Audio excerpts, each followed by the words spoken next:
ഒരു അമ്പിൽ നിന്ന് തൊടുക്കുന്ന അസ്ത്രം പോലെ ലക്ഷ്യത്തിലേക്ക് കൃത്യമായി പാഞ്ഞുചെന്ന് തറയ്ക്കുന്ന ഒരു അദൃശ്യശക്തി നിങ്ങളുടെ കൈകളിലുണ്ടെന്ന് പറഞ്ഞാൽ വിശ്വസിക്കുമോ?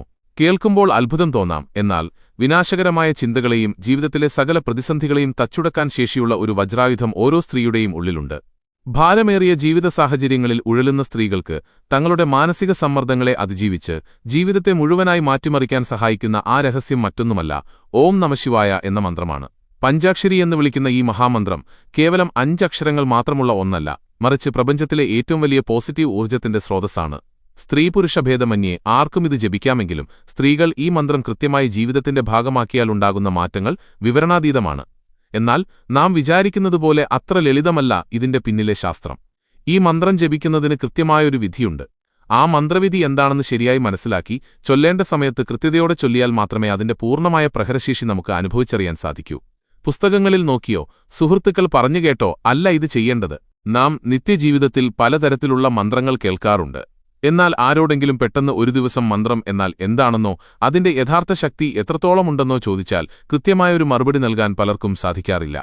ശാസ്ത്രവിധി പ്രകാരവും അനുഭവസ്ഥരായ ഗുരുക്കന്മാരുടെ ഉപദേശപ്രകാരവും ഈ മന്ത്രം ജപിക്കുമ്പോൾ ഉണ്ടാകുന്ന മാറ്റം വളരെ വലുതാണ്. ഗുരുമുഖത്തുനിന്ന് ആചാരപ്രകാരം സ്വീകരിച്ച് ജപിക്കുന്ന മന്ത്രം വില്ലിൽ നിന്നും തൊടുക്കുന്ന അസ്ത്രം പോലെയാണ്. അത് ലക്ഷ്യത്തിലേക്ക് അതിവേഗം പാഞ്ഞുചെന്ന് തറയ്ക്കും. എന്നാൽ യാതൊരുവിധ ഗുരുപദേശവുമില്ലാതെയും നമുക്ക് ഈ മന്ത്രം ജപിക്കാം. അതുകൊണ്ട് യാതൊരുവിധ ദോഷവും സംഭവിക്കാൻ പോകുന്നില്ല. പക്ഷേ അപ്പോൾ സംഭവിക്കുന്നത് മറ്റൊന്നാണ്. വില്ലിന്റെ സഹായമില്ലാതെ നമ്മുടെ കൈകൊണ്ട് നേരിട്ട് ഒരു അസ്ത്രമെടുത്ത് മുന്നിലേക്ക് എറിയുന്നതുപോലെ മാത്രമായിരിക്കും അത്. കൈകൊണ്ടെറിയുന്ന അസ്ത്രത്തേക്കാൾ വില്ലിൽ നിന്ന് വരുന്ന അസ്ത്രത്തിന് വേഗതയും ലക്ഷ്യബോധവും പ്രഹരശേഷിയും വളരെ കൂടുതലായിരിക്കുമല്ലോ. ഈയൊരു വ്യത്യാസമാണ് മന്ത്രവിധിയുടെ കാര്യത്തിലും സംഭവിക്കുന്നത്. അതുകൊണ്ടാണ് അനുഭവസമ്പന്നനായ ഒരു ആചാര്യനിൽ നിന്നും മന്ത്രത്തിന്റെ അന്തരാർത്ഥം കേട്ടു മനസ്സിലാക്കി ജീവിതത്തിന്റെ ഭാഗമാക്കണമെന്ന് അറിവുള്ളവർ പറയുന്നത്. അങ്ങനെ ചെയ്യുമ്പോൾ മാത്രമാണ് ജീവിതത്തിലെ ഏറ്റവും കഠിനമായ പരീക്ഷണഘട്ടങ്ങളിൽ ഈ മന്ത്രം നമുക്ക് തുണയായി മാറുന്നത്. ഇനി എന്താണ് ഓം നമഃശിവായ എന്ന മഹാമന്ത്രത്തിന്റെ യഥാർത്ഥ അർത്ഥമെന്ന് നമുക്ക് നോക്കാം. ഓം എന്നാൽ ഈ പ്രപഞ്ചസൃഷ്ടിയുടെ ആദിനാദമാണ്, എല്ലാറ്റിന്റെയും തുടക്കം. നമ എന്നാൽ നമ്മെത്തന്നെ പൂർണ്ണമായി സമർപ്പിക്കുക എന്നാണ് അർത്ഥം. ശിവായ എന്നത് സകല ദുഃഖങ്ങളെയും പ്രപഞ്ചത്തിലെ തിന്മകളെയും നശിപ്പിക്കുന്ന പരമശക്തിയെ കുറിക്കുന്നു. അതായത് എന്റെ ജീവിതത്തിലെ എല്ലാ ഭാരങ്ങളും പ്രയാസങ്ങളും ഞാൻ ആ പരമശിവനിൽ സമർപ്പിക്കുന്നു എന്ന വലിയൊരർത്ഥമാണ് ഈ ലളിതമായ 5 അക്ഷരങ്ങളിൽ ഒളിഞ്ഞിരിക്കുന്നത്. പ്രത്യേകിച്ച് സ്ത്രീകൾക്ക് ഈ മന്ത്രം ഒരു അമൃതായി മാറുന്നത് എന്തുകൊണ്ടാണെന്നറിയാമോ? പുരുഷന്മാരെ അപേക്ഷിച്ച് ഒരു സ്ത്രീക്ക് കുടുംബജീവിതത്തിൽ വലിയ ഉത്തരവാദിത്തങ്ങളാണ് കൈകാര്യം ചെയ്യേണ്ടിവരുന്നത്. പുരുഷൻ സാധാരണയായി ജോലി ചെയ്യുക, കുടുംബം പുലർത്തുക എന്ന ഒരൊറ്റ പ്രധാന ലക്ഷ്യത്തിലേക്ക് ശ്രദ്ധ കേന്ദ്രീകരിക്കുമ്പോൾ സ്ത്രീകൾക്കതല്ല അവസ്ഥ. അവർ ഒരേ സമയം വീട്, ഭർത്താവ്, മക്കൾ, കൂടാതെ കുടുംബത്തിലെ സാമ്പത്തിക പ്രതിസന്ധികൾ തുടങ്ങി ഒരുപാട് കാര്യങ്ങൾ ഒറ്റയ്ക്ക് ചുമലിലേറ്റേണ്ടിവരുന്നു. ഈ കഠിനമായ ഉത്തരവാദിത്തങ്ങൾക്കിടയിൽ അവർ അനുഭവിക്കുന്ന മാനസിക സമ്മർദ്ദം വളരെ വലുതാണ്. ഭൂരിഭാഗം സ്ത്രീകളും തങ്ങളുടെ വിഷമങ്ങളും സങ്കടങ്ങളും പുറത്തു പറയാതെ ഹൃദയത്തിൽ ഒളിപ്പിച്ചുവെച്ചാണ് ജീവിക്കുന്നത്.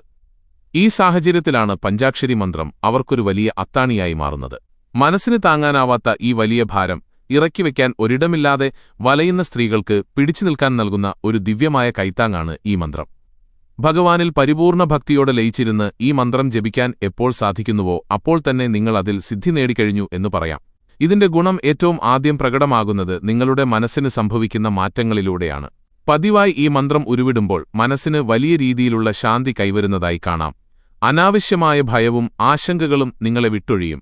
നിസ്സാര കാര്യങ്ങളെ ചൊല്ലി ഓർത്തൊരു സ്പേസിസ്കാനും കരയാനുമുള്ള പ്രവണത പതിയെ ഇല്ലാതാകും. ജീവിതത്തിലെ കഠിനമായ സാഹചര്യങ്ങളിൽ പോലും കൃത്യമായ തീരുമാനങ്ങൾ എടുക്കാനുള്ള ആത്മവിശ്വാസം മുൻപത്തേക്കാൾ ഇരട്ടിയായി വർദ്ധിക്കും. ഈ മന്ത്രം പതിവായി ജപിക്കുന്ന ലക്ഷക്കണക്കിന് സ്ത്രീകൾ ഒരേ സ്വരത്തിൽ സാക്ഷ്യപ്പെടുത്തുന്ന ഒരു കാര്യമുണ്ട്. ഈ മന്ത്രജപം തുടങ്ങിയതിനു ശേഷം തങ്ങളുടെ മനസ്സിലെ വലിയൊരു ഭാരം ഒഴിഞ്ഞുപോയതുപോലെയും മനസ്സ് തികച്ചും ലഘുവായതുപോലെയും തോന്നുന്നു എന്നാണ് പലരും ഒരു അത്ഭുതം പോലെ പങ്കുവച്ചിട്ടുള്ളത്. ഒരു സ്ത്രീയുടെ മനസ്സ് ശാന്തമായാൽ ആ കുടുംബം മുഴുവൻ ശാന്തമാകും എന്നത് തർക്കമില്ലാത്തൊരു പരമാർത്ഥ സത്യമാണ്. ഈ മന്ത്രം പതിവാക്കിയ സ്ത്രീകൾ താമസിക്കുന്ന വീടുകളിൽ വലിയ പോസിറ്റീവ് മാറ്റങ്ങളാണ് ദൃശ്യമാകുക. നിസ്സാര കാര്യങ്ങളെ ചൊല്ലിയുണ്ടാകുന്ന കുടുംബവഴക്കുകൾ പാടെ കുറയും. ഭർത്താവുമായി കൂടുതൽ ആഴത്തിലുള്ള സ്നേഹവും നല്ലൊരു പരസ്പര ധാരണയും ഉടലെടുക്കും. കുട്ടികളുടെ പെരുമാറ്റത്തിലും പഠനത്തിലും അവിശ്വസനീയമായ നല്ല മാറ്റങ്ങൾ പ്രകടമാകും. ഭഗവാന്റെ ദിവ്യമായ ഊർജ്ജം നിങ്ങളിലേക്കും നിങ്ങളുടെ വീടിന്റെ അന്തരീക്ഷത്തിലേക്കും സ്വയം പ്രവേശിക്കുന്നതുകൊണ്ടാണ് ഇത് സംഭവിക്കുന്നത്. മാനസികമായ മാറ്റങ്ങൾ മാത്രമല്ല, വലിയ ആരോഗ്യപരമായ ഗുണങ്ങളും ഈ മന്ത്രജപം വഴി ശരീരത്തിന് ലഭിക്കുന്നുണ്ട്. ഓം നമഃശിവായ എന്ന മന്ത്രം നിരന്തരം ഉരുവിടുമ്പോൾ ശരീരത്തിലെ ഊർജ്ജകേന്ദ്രങ്ങൾ കൃത്യമായി സന്തുലിതമാക്കപ്പെടും. തന്മൂലം നിങ്ങളെ നിരന്തരം അലട്ടുന്ന വിട്ടുമാറാത്ത തലവേദന, മാനസിക സമ്മർദ്ദം മൂലമുണ്ടാകുന്ന ഉറക്കമില്ലായ്മ എന്നിവ പൂർണ്ണമായും ഇല്ലാതാകും. സ്ത്രീകളെ അലട്ടുന്ന പ്രധാന വില്ലനായ ഹോർമോൺ വ്യതിയാനങ്ങൾക്കുള്ള ഏറ്റവും മികച്ച ആശ്വാസം കൂടിയാണ് ഈ ജപം. ഗർഭധാരണത്തിന് തടസ്സങ്ങൾ നേരിടുന്നവർക്ക് പോലും ഈ മന്ത്രം വലിയൊരു അനുഗ്രഹമായി മാറാറുണ്ട്. അടുത്തതായി നാം അറിഞ്ഞിരിക്കേണ്ടത് ഈ മഹാമന്ത്രം എപ്പോൾ, എങ്ങനെ, എത്ര തവണ ചൊല്ലണം എന്നതിനെക്കുറിച്ചാണ്. ഈ മന്ത്രം ജപിക്കാൻ ഏറ്റവും അനുയോജ്യമായ സമയം പ്രഭാതസന്ധ്യയും വൈകുന്നേരത്തെ പ്രദോഷസന്ധ്യയുമാണ്. അതായത് രാവിലെ ഇരുട്ടുമാറി പകൽ വെളിച്ചം കടന്നുവരുന്ന സമയവും വൈകുന്നേരം വെളിച്ചം മാറി ഇരുട്ടുപടരുന്ന വേളയും ഇതിനായി തിരഞ്ഞെടുക്കാം. രണ്ടു നേരവും സാധിക്കാത്തവർക്ക് ഏതെങ്കിലും ഒരു നേരം മാത്രം ജപിച്ചാലും മതിയാകും. ഒരു ദിവസം എത്ര തവണ ജപിക്കണമെന്ന് ചോദിച്ചാൽ ഒരൊറ്റ ഇരിപ്പിൽ ഏറ്റവും കുറഞ്ഞത് 21 തവണയോ അല്ലെങ്കിൽ 108 തവണയോ ജപിച്ചു തുടങ്ങാം. തുടക്കക്കാർക്ക് ഈ കണക്ക് മതിയാകും. പതിയെ ഇത് 1008 തവണയായും പിന്നീട് 1,01,000 തവണയായും ഒക്കെ വർദ്ധിപ്പിക്കാൻ സാധിക്കും. എന്നാൽ എണ്ണത്തേക്കാൾ പ്രധാനം നിങ്ങളുടെ മനസ്സിന്റെ ശുദ്ധിയാണ്.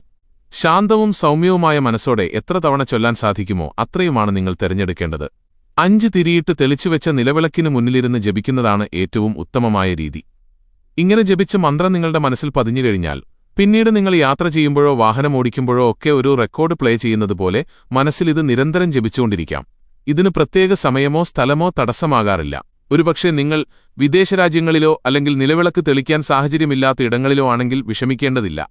ഒരു ചന്ദനത്തിരി കത്തിച്ചുവെച്ച് അതിനു മുന്നിലിരുന്ന് ജപിച്ചാലും ഭഗവാൻ അത് സ്വീകരിക്കും. ജീവിതത്തിലുടനീളം അവസാന ശ്വാസം വരെ കൂടെ കൂട്ടാൻ കഴിയുന്ന ഒന്നാണ് ഈ പഞ്ചാക്ഷരി മന്ത്രം. ഇതിന് ഇത്ര ദിവസത്തെ കണക്കുകളോ നിയന്ത്രണങ്ങളോ ഇല്ല. എന്നാൽ സ്ത്രീകൾ സാധാരണയായി മാറിനിൽക്കേണ്ടിവരുന്ന ദിവസങ്ങളിൽ മാത്രം ഈ മന്ത്രജപം പൂർണ്ണമായും ഒഴിവാക്കാൻ ശ്രദ്ധിക്കണം. ബാക്കി എല്ലാ ദിവസങ്ങളിലും ശുദ്ധിയോടെയിരുന്ന് ഇത് ശീലമാക്കാം. ഈ പറഞ്ഞ കാര്യങ്ങൾ മനസ്സിലാക്കി നിങ്ങൾ ഇന്നു മുതൽ ഇതൊന്ന് ജപിച്ചു നോക്കൂ. തീർച്ചയായും വലിയൊരു വിജയം നിങ്ങളെ തേടിയെത്തും. ഇതുമായി ബന്ധപ്പെട്ട് എന്തെങ്കിലും സംശയങ്ങളുണ്ടെങ്കിൽ നിങ്ങൾക്ക് താഴെ ചോദിക്കാവുന്നതാണ്. എല്ലാവർക്കും നല്ലൊരു ദിവസം ആശംസിക്കുന്നു.